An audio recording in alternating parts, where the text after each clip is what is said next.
Hi, so in this tutorial, I'm going to talk a little bit more about headers.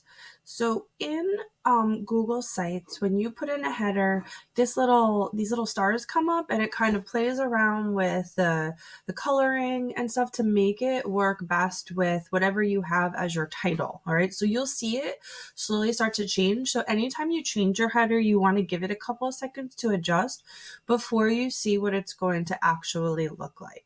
Okay, so in the headers, you can change your images. So you can upload an image that you might have on your computer.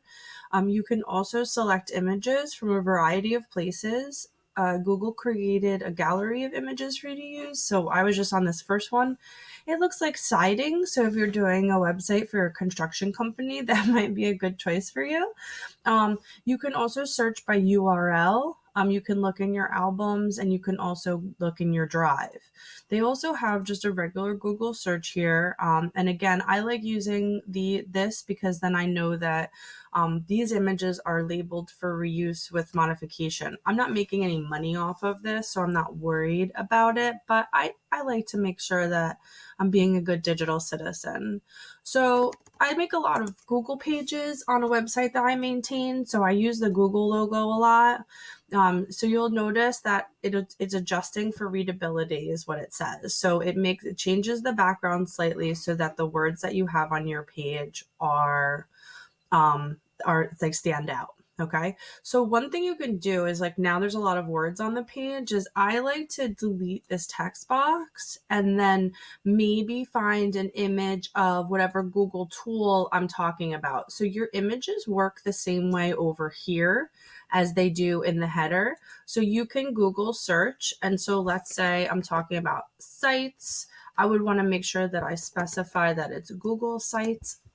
And then I might be able to find a logo, which would be great because then it would create a good visual for whoever's learning from my site. Now, one of the cool things is that you can drag images up into the background, up into the header.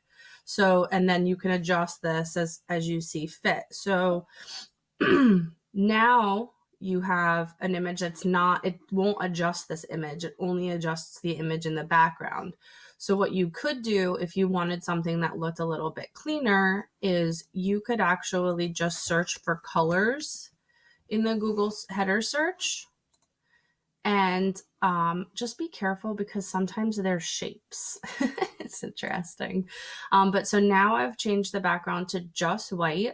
I will give it a couple of seconds to adjust. And now I've created like this really clean looking page. And now I would be able to insert my information, whatever I wanted to insert underneath there and, decorate my pages however I saw fit. So that's a little